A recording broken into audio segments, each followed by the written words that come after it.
पाकिस्तान अलग ही है। पाकिस्तानियों में ऐसा कोई जज्बा नहीं पाया जाता, अलबत्ता हमारे अंदर इतनी तपड़ नहीं है। बाकी ममालिक हमें ना इजराइल से कोई दिलचस्पी है, ना हमें फलस्तीन से कोई हमदर्दी है। ये वही फलस्तीन है जहाँ पे ज़ियाउल हक हमारा जो डिक्टेटर था, उसने फौजी भेज के और हजारों फलस्तीनी जो थे उनकी जानें ली थी। लेकिन अब हम ऐसे बात करते हैं जैसे किसी को कुछ। तो उसको पाकिस्तान को किस पागल कुत्ते ने काटा है कि वो जाके एक ऑब्वियस किस्म के लूजर के साथ बैठ जाए कि नहीं जी हम हमास के साथ हैं। ये इस्लामी क्या इस्लामी मतलब what Islam has to do with Hamas. आज जो हम एटमी ताकत हैं, हम 10 दफा सोचते हैं कि हम करेंगे तो लड़ाई शुरू हो जाएगी। कायद-ए-आज़म ने नहीं सोचा होगा उस वक्त लोग।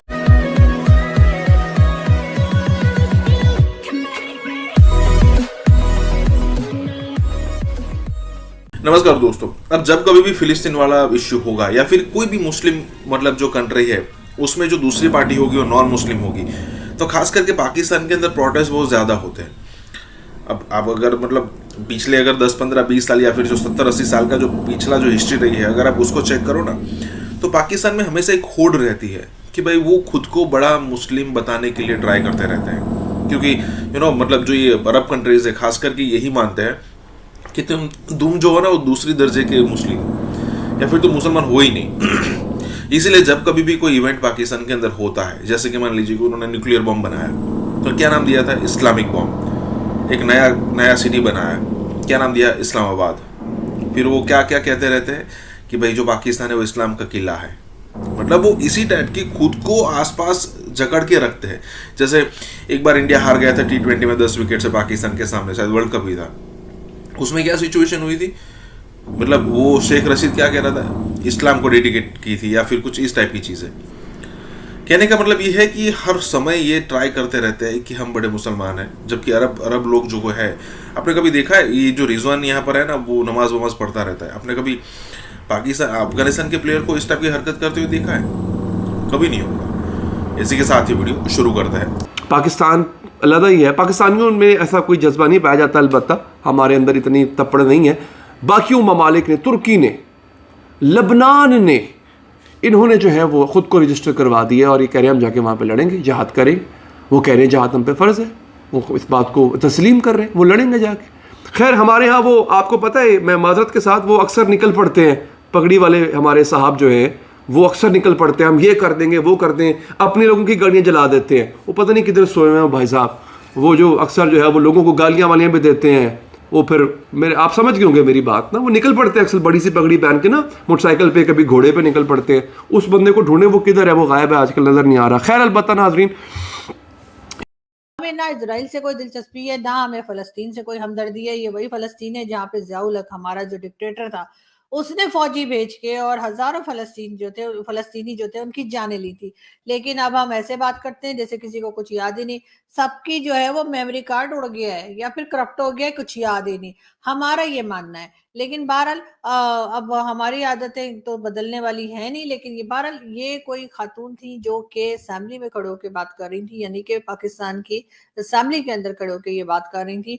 और वो जिस तरीके से बता रही थी, आप लोग समझ ही सकते हैं कि उनका यही कहना था कि जी अब हम जो है वो इजराइल को मिटा देंगे सफ़े हस्ती से, अगर वो पास ना आया, अगर उसने हमारी बात ना सुनी। और हमारा ख्याल ये कि इजराइल सिर्फ हमें सुन रहा है। इजराइल क्या, हमें तो साथ वाला पड़ोसी नहीं सुन रहा, मतलब मैं भारत की बात नहीं कर रही, और भी तो 10 पड़ोसी हैं हमारे। अफगानिस्तान भी तो है, अफगानिस्तान भी हमारी नहीं सुन रहा और वो भी ठकाठक हमें ठोकने पे लगा हुआ है। लेकिन हम जो है वो सुधरने को तैयार नहीं।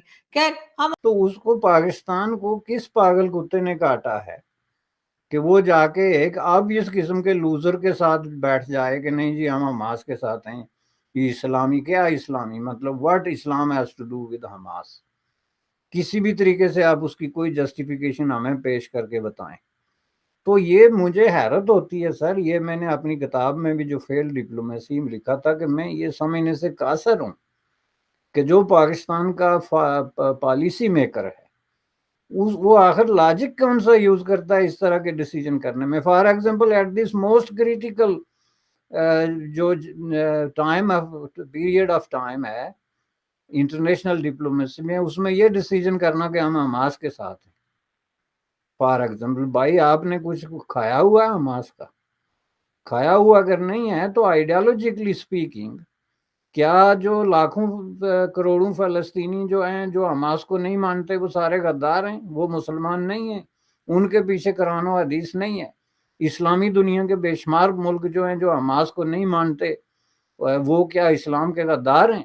इवन आओ ये जो आपकी OIC है, उसके अंदर भी ये कॉस्मेटिक किस्म के बयानात जो हैं, जिनका कोई मतलब नहीं होता, दे के सुबह तो शाम को उन्हीं की पार्टियों में वो जाके उनके खिलाफ तकरीरें कर रहे होते हैं।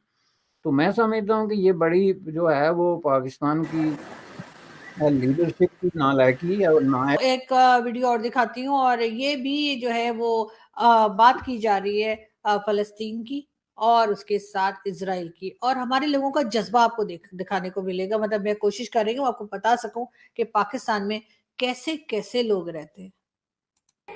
पाकिस्तान अल्हम्दुलिल्लाह एक एटमी ताकत है। ये एटम बम दिखाने के लिए नहीं रखे गए हैं। ये एटम बम मुसलमानों और पाकिस्तान की दिफा के लिए रखा गया है। हम वजीर आजम से मुतालबा करते हैं कि इसराइल को वाज़ेह पैगाम दें कि फ़लस्तीन पर जुल्म और सितम को ख़त्म करके अपना कब्ज़ा ख़त्म करें, वरना हम इसराइल को दुनिया के नक्शे से मिटा देंगे। जी जी जी बिल्कुल, हम इसराइल को दुनिया के नक्शे से मिटा देंगे। और आप तो जानते ही हम कितने बहादुर हैं, और हमने कितना कितना ज्यादा जंगें लड़ी हैं और कितनी ज्यादा जंगें जीती भी हैं, और हमें हर राउंड हो गए, ये जो है म्यूटेड हो गए, क्योंकि वेस्ट की तो एक खुली पॉलिसी है जी। कहते हैं जी वेस्ट मुनाफिकत करता है। आप मुझे बताएं इस इशू पे कहाँ पे उन्होंने खुल के एक स्टैंड ले लिया कि जी ये मसला है और हम जो है हमास के खिलाफ हैं और हम इसराइल की हमायत कर रहे हैं और खुल के कर रहे हैं। उसमें हमारे ये जितने आगे पीछे बातें करने वाले होते थे, MPs, MNAs, elected officials in the western societies, वो सारी बेरियानी पार्टियों से गायब हो गए। बेरियानी पार्टी हो ही नहीं रही है जब से जो है ना इसराइल और हमास का शो शुरू हुआ। चूंकि उनसे लोग पूछते हैं कि भाई आप किसके साथ हैं, अब वो किसका क्या जवाब देंगे, वो किसके साथ हैं। उन्होंने जिस तरीके से जो पापड़ बेल के टिकट लिए हुए हैं, वो कोई फ्रीडम ऑफ एक्सप्रेशन के लिए थोड़े ही हैं, या अपने ज़मीर की आवाज़ उठाने के लिए थोड़े ही। तो वो छुप गए। अब ये क्या है, जब नौबत यहाँ आज जो हम एटमी ताकत हैं, हम 10 दफा सोचते हैं कि हम करेंगे तो लड़ाई शुरू हो जाएगी। कायद-ए-आज़म ने नहीं सोचा होगा, उस वक्त लोगों ने नहीं सोचा होगा कि वो हमें मार देंगे, पकड़ करके दुबा बना देंगे हमको। लेकिन बुनियादी तौर पर कुरान पाक की जो आयत मैंने शायद पहले भी आपको सुनाई थी, सूरह निसा की 75वीं आयत है, वो इतनी वाज़े और इतनी क्लियर है कि जिसके बारे में अगर आप उसको पढ़ लें तो आपको शायद रात की नींद ना आए। आप देखें, हैरान हो जाता है बंदा उस आयत को देख के।